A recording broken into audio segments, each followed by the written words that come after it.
je vais introduire le docteur Yvonne Tétche, qui est membre de la Société camerounaise de cardiologie, cardiologue en privé à la clinique de Gaulle de Bonapriso.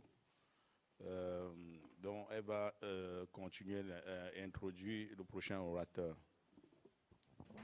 Merci, professeur.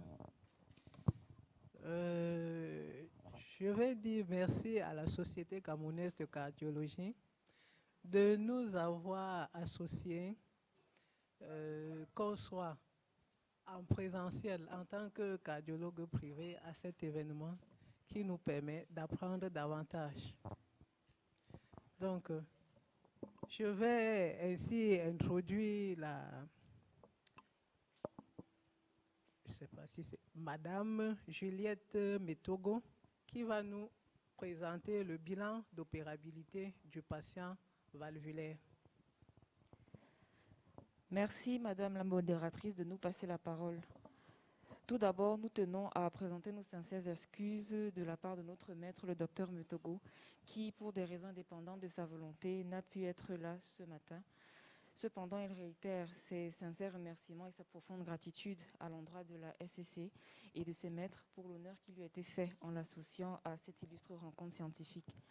Ceci dit, à l'occasion de ce 13e congrès de la SCC, par notre modeste voix, Dr Mendomo, résidente en anesthésie, nous avons l'honneur en cette matinée de vous parler du bilan d'opérabilité d'une valvulopathie. Alors sans plus tarder, nous avons tout d'abord que les valves cardiaques sont des structures souples qui séparent les cavités cardiaques, deux valves à gauche mitrale et aortique et deux valves à droite tricuspide et pulmonaire, qui assurent le rôle, qui empêchent le retour du sang en arrière, d'où leur appellation de valve anti-retour.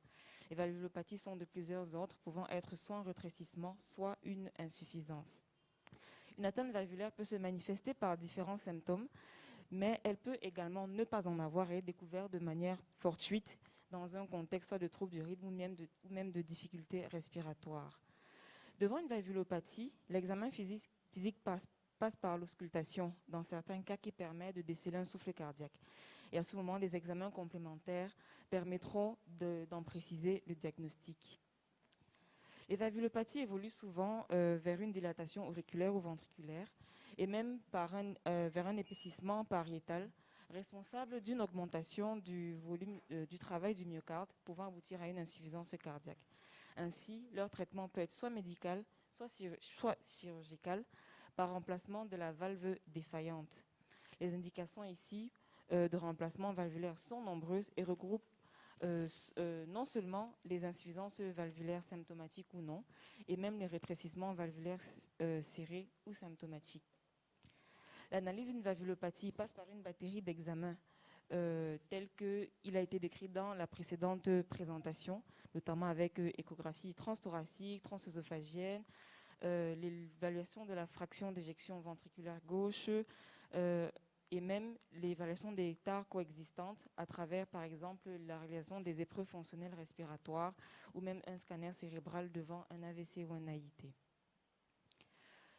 Madame la modératrice, mesdames et messieurs les congressistes, l'évaluation préopératoire passe par une consultation d'anesthésie obligatoire qui consiste en l'évaluation de l'état clinique du patient, l'évaluation du risque anesthésique de ce dernier et la correction des tares préexistantes.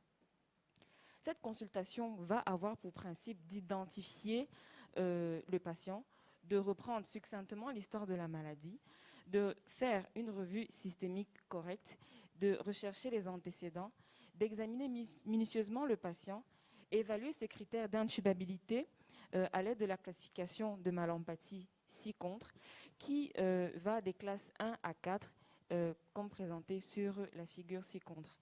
Également de déterminer les possibilités de pose d'un cathéter artériel à l'aide de la manœuvre d'Allel. L'évaluation préopératoire va se poursuivre par la réalisation d'un bilan, si une indication chirurgicale est bien évidemment posée, incluant un bilan biologique d'opérabilité tel que vu précédemment et un bilan infectieux à la recherche d'éventuels foyers ORL, odontostomatologiques, gynécologiques et même cutanés.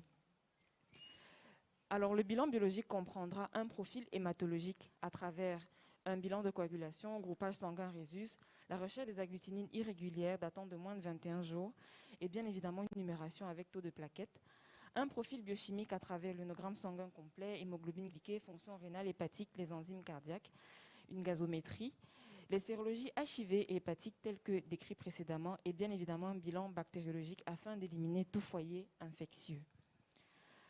Au plan cardiaque, cela va consister en la réalisation de coronarographie, écho cardiaque transthoracique ou transœsophagienne, un électrocardiogramme, une radiographie du thorax et même les EFR, tout cela en fonction du tableau clinique du patient. On pourra également réaliser plus spécifiquement un Doppler des troncs supra-aortiques des membres inférieurs, un repérage des jugulaires et même des saphènes et pourquoi pas un Doppler des artères des membres supérieurs. Quant au bilan infectieux, il faudra réaliser une panoramique dentaire et également une consultation odontostomatologique à la recherche d'un foyer dentaire. La bactériologie nasale aussi peut être nécessaire à la recherche d'un SARS ou d'un SARM. Et on pourra également réaliser des prélèvements urinaires, gynécologiques ou même une radiographie du thorax qui peuvent être réalisées toujours dans le but d'éliminer un foyer infectieux qui devra être impérativement être traité. Devant tout résultat pathologique, surtout lorsque une CEC doit être indiquée circulation extracorporelle, le médecin anesthésiste décidera du maintien ou du report de la chirurgie, dépendamment du degré d'urgence et de l'anomalie qui sera constatée. Par exemple, en cas de présence d'un Staph aureus dans les prélèvements nasaux, la fusidine sera administrée pendant 5 jours, associée à des bains shampoings avec de la bétadine scrub, et on fera un contrôle bactériologique 24 heures avant la chirurgie. Toujours dans l'évaluation préopératoire, il sera impératif de déterminer le risque anesthésique à travers le score de l'American Society of Anesthesiologists qui a 6 classes de patients, allant du patient ASA 1, du patient en bonne santé, à ASA 6, patient moribond donneur d'organes, faisant ici référence au caractère urgent de la chirurgie. Aussi, la détermination des problèmes posés par la chirurgie est un impératif. En effet, il s'agira ici d'une chirurgie programmée de longue durée où le patient sera en décubitus dorsal avec une incision de thoracotomie qui est douloureuse, hémorragique, avec un risque thromboembolique important et nécessitera une bonne myorelaxation et avec des spécificités liées à la circulation extracorporelle. L'évaluation du risque infectieux ici sera faite à l'aide de la classification Altmeyer qui a 4 catégories allant de chirurgie propre Altmeyer 1 à chirurgie sale Altmeyer 4. Par rapport à la préparation de ces patients, nous l'avons dit, il a été dit précédemment, ils devront stopper les inhibiteurs de l'enzyme de conversion, les ARA2, qui ici seront remplacés par les antihypertenseurs centraux et les inhibiteurs calciques injectables. Les antidiabétiques oraux seront remplacés par de l'insuline, les antivitamines K remplacés par les héparines. Il faudra arrêter les anti-agrégants plaquettaires et toute prémédication sédative afin de limiter les interactions médicamenteuses. Et toujours dans cette préparation, on procédera à un lavement au normacol s'il n'y a pas de contre-indication, 12 shampoings avec la bétadine et une préparation ORL. Et on va préconiser un rasage non corrosif pour éviter tout risque infectieux. Madame la modératrice, mesdames et messieurs, le bilan d'opérabilité, enfin, répond à 3 questions. Qui va-t-on opérer? Il s'agit du terrain du patient. Est-il opérable? Il s'agit du risque anesthésique. Quand faut-il l'opérer et comment? Il s'agit de la préparation préopératoire.